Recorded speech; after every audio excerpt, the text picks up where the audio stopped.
The older male doctor's voice was warm, clear, and calm, with a deep timbre and a deliberately slow, thoughtful pace. Play speed 1x. Please keep the tone consistent.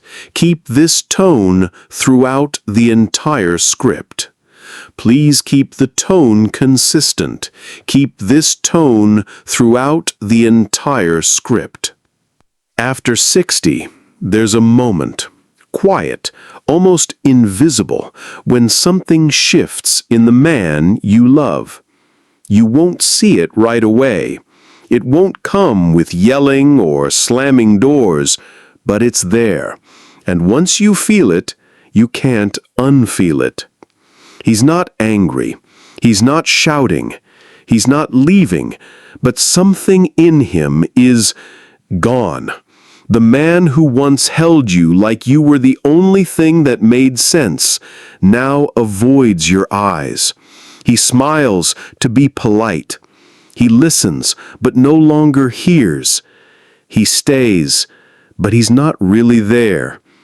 This is what it looks like when a man is suffering in silence because of you. Hi, it's Vernon again. In today's video, I'll reveal 6 quiet signs a man is silently suffering because of you, and how they often go unnoticed until it's too late. If something in this speaks to a truth you've felt but never named, don't hesitate to subscribe to my channel. Not for me, but for the quiet moments ahead, when a reminder like this might help you see someone more clearly or hold on to what truly matters before it slips away. So now, let's take a closer look at these quiet signs, the ones that speak loudest when no words are left at all. 1. He no longer disagrees with you. When a man stops disagreeing with you, it's easy to mistake it for emotional maturity, but often it signals something more serious: disengagement. A man who once expressed his opinions, challenged your ideas, or even got into debates with you is now quiet. And not because he agrees, but because he no longer sees the value in speaking up. Disagreement is often a sign that someone still cares, still feels invested in the relationship, and still believes their voice matters. When that disappears, it's not because everything is fine. It's because he's calculated the emotional cost of sharing how he feels and decided it isn't worth it. This kind of silence isn't neutral. It carries weight, the accumulated weight of unmet needs, unheard truths, and emotional exhaustion. It's what happens when a man no longer believes that what he says will make a difference. Not because he lacks the words, but because history has taught him they won't land where he needs them to. Over time, he learns that honesty often leads to conflict, or worse, dismissal. So he adapts. He becomes agreeable, quiet, detached, not out of peace, but out of protection. It's easier to stay silent than to risk feeling invisible one more time. That's not acceptance. That's quiet resignation. This isn't a sign of resolution. It's a sign of fatigue, emotional fatigue. A man can only push so many times before he stops pushing, and once he stops, he doesn't usually come back.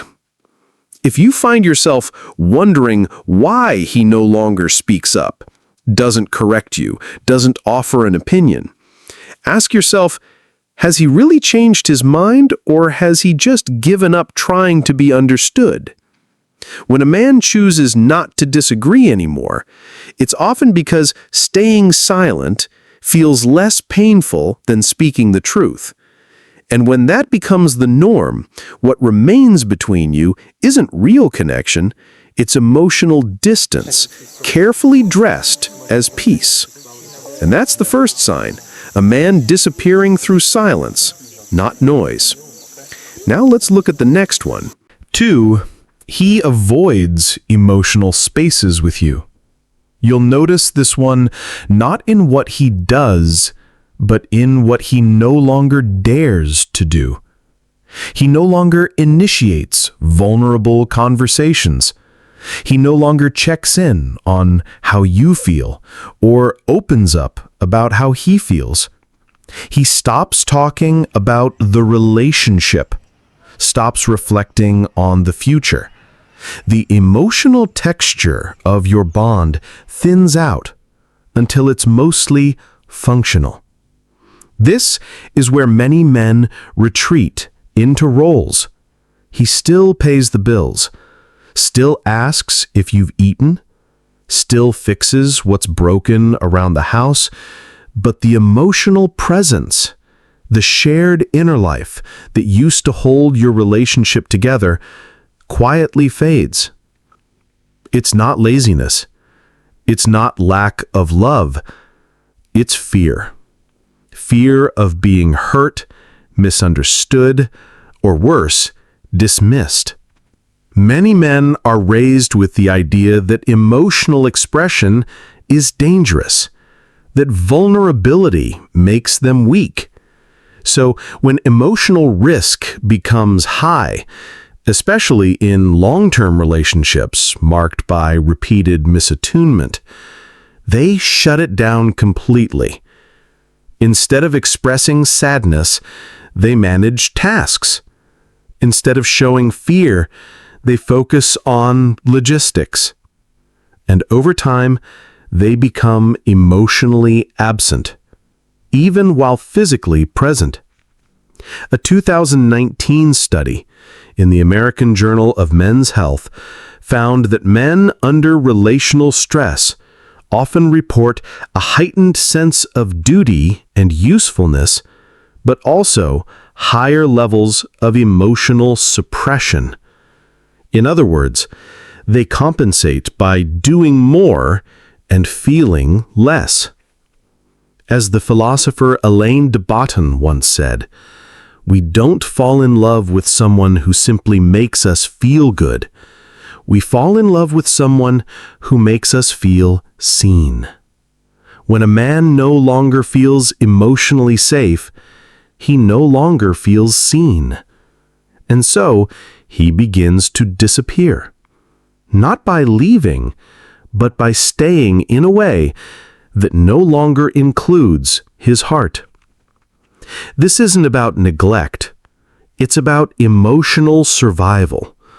He avoids emotional spaces not because he doesn't care, but because those spaces have become places where he feels exposed, powerless, or uninvited. So when the conversations become short, the evenings go quiet, and the emotional intimacy dries up, don't assume he's just tired. He may be quietly grieving a kind of connection he no longer believes is possible. And that's the second sign, a man who shows up for everything except himself. Stay tuned, because the silence doesn't end there. There's another sign, just as subtle, but just as telling. 3. He stops sharing his inner world. A man doesn't shut you out all at once. It happens gradually, in the moments when he starts choosing silence over self-expression, when he no longer brings you into his thoughts, his doubts, his late-night questions about life or aging or meaning. At first, it seems like nothing. He's just quiet tonight, just tired. But over time, you realize he's no longer sharing what stirs inside him. And that's not a phase, it's a pattern. When a man stops offering access to his inner world, it's because he's no longer sure you'll understand it or hold it with care. He may still speak, but he no longer reveals. He talks about the weather, the car, the bills, but not about what weighs on his spirit. Western philosophy often treats the inner life as sacred ground, a private landscape where meaning is formed. And when a man stops inviting you into that space, it means he no longer sees the relationship as a safe container for who he is at his most human. And this silence is heavy, because in every relationship, intimacy doesn't live in tasks or routines. It lives in the shared territory of inner thoughts, of fears confessed, of dreams admitted, of wounds named aloud. So when that territory goes dark, the relationship becomes hollow. And even if the structure remains, the soul of it quietly fades. Save this part of the video if it lands close to home. These small inner shifts often go unnoticed until they've grown into miles of distance. And sometimes all it takes is a quiet reminder like this one to help you recognize what's fading before it disappears entirely. Now, let's move to the next sign, one that hides behind what looks like independence, but may in fact be something else entirely. 4. He insists on handling everything alone. This one is quiet. So quiet, you might miss it completely. He stops laughing at the things that used to make him light up. The music he once played while cooking sits silent on a dusty shelf. He no longer suggests trips, initiates date nights, or even pauses to admire a sunset from the back porch. And you might think, well, that's just what aging does. Life slows down. But it's more than that, because this isn't about slowing down, it's about shutting down. When a man stops celebrating joy, it's not just that he's tired, it's that the well inside him feels dry. The part of him that once moved toward beauty, laughter, spontaneity has begun to close itself off, and the world becomes narrower, smaller, heavier. The danger here isn't just in the sadness, it's in the numbness. Joy is one of the first things to go when someone feels emotionally unsafe or unseen. It's not that he doesn't want to smile, it's that smiling feels hollow when the heart is carrying weight it never gets to put down. In many relationships, partners notice when a man is angry or withdrawn, but they don't always notice when he stops being joyful. And yet, that's the sign that often signals something deeper is wrong, a quiet erosion of inner vitality. And here's the deeper truth. Joy is a relational act. It doesn't thrive in isolation. It needs reflection, someone to witness it, receive it, respond to it. So when a man stops offering joy, it may be because he no longer feels it will be met or mirrored. And rather than feel the pain of unreciprocated light, he dims it altogether. Philosopher Friedrich Nietzsche once said, "We should consider every day lost on which we have not danced at least once." And yet, how many men, in the second half of their lives, go months, even years, without a moment of unguarded joy? Not because life is too hard, but because somewhere along the way, joy stopped feeling welcome.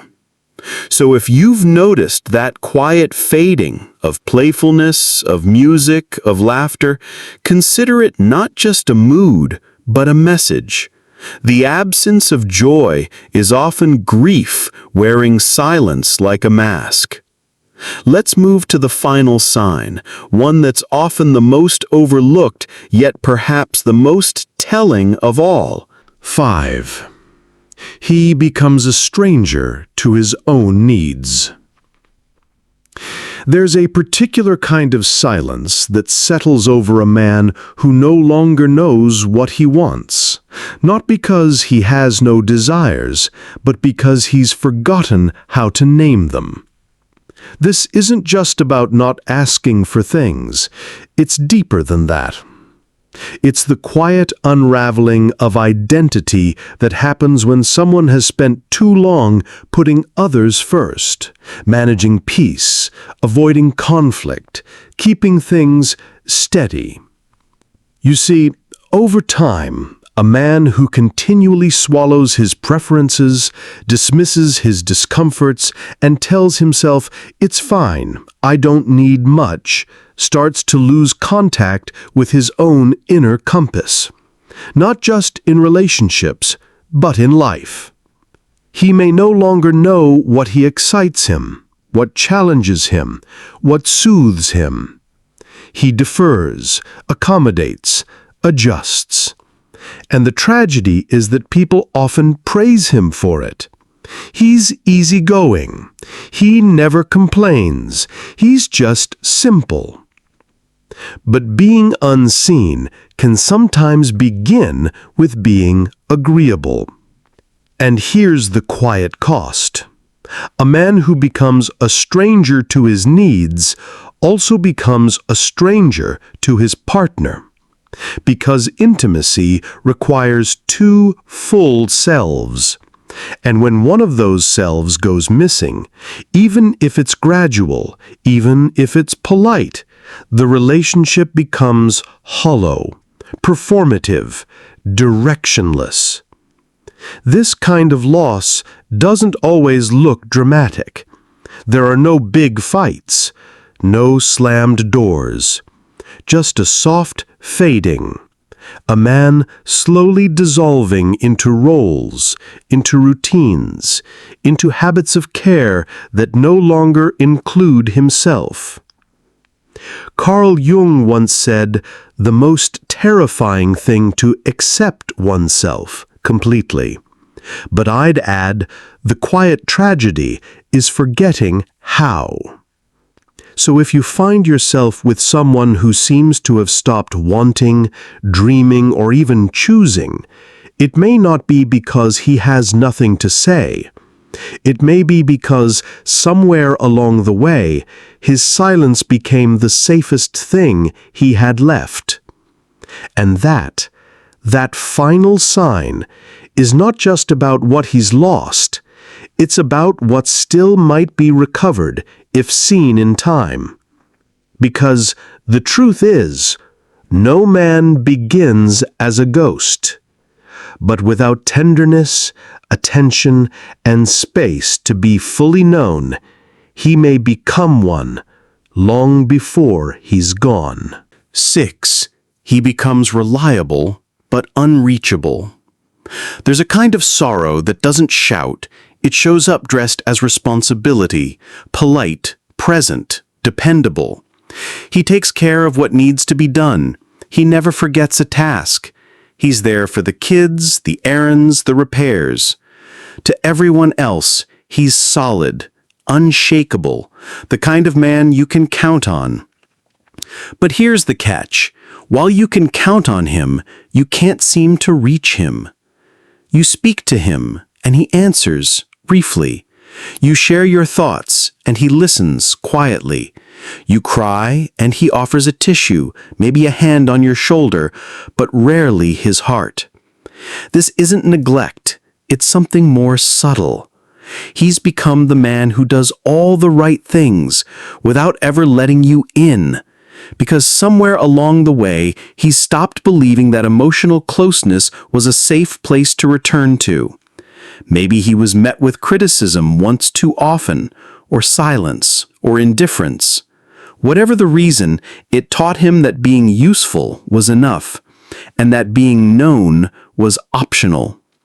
And so he became efficient, caring in action, but distant in essence, not out of malice, but out of self-protection, out of weariness. This isn't just a relationship dynamic. It's an existential drift.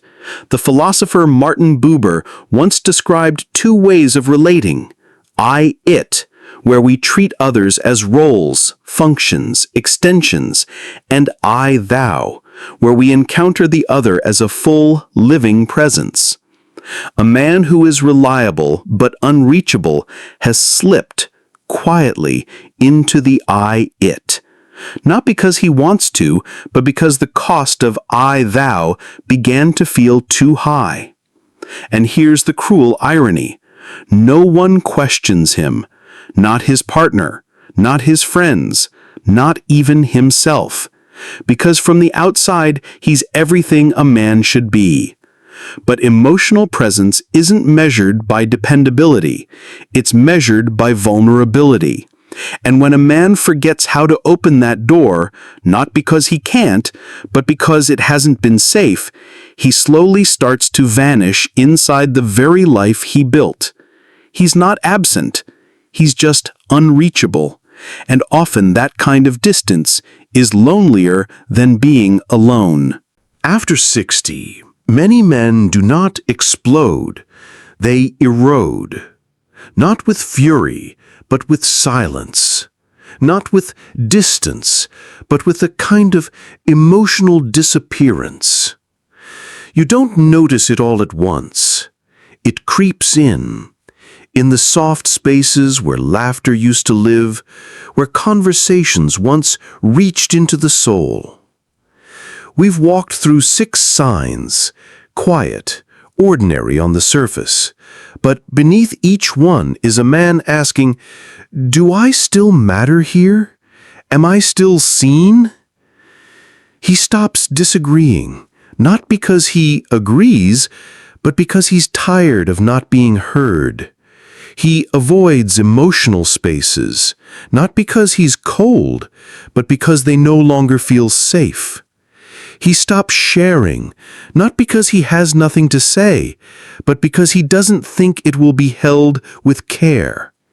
He insists on doing everything alone, because asking feels like weakness. He becomes a stranger to his needs, because somewhere along the way, they stopped mattering. And he becomes reliable but unreachable, because that's the only version of love that still feels allowed. The philosopher Soren Kierkegaard once said, "The most common form of despair is not being who you are." And that's what we've witnessed here. A slow disappearance of self in the name of keeping peace, playing roles, surviving love that may no longer nourish. But here's the hope. What is seen can be softened. What is named can be healed. What is brought back into the light can still be saved. If something in this video brought clarity, stirred memory, or made you stop and think, share it. Talk about it. Don't keep this quiet. And if you want to keep exploring these moments with me, the ones most people miss, like, share, and subscribe. Not because I need it, but because you might.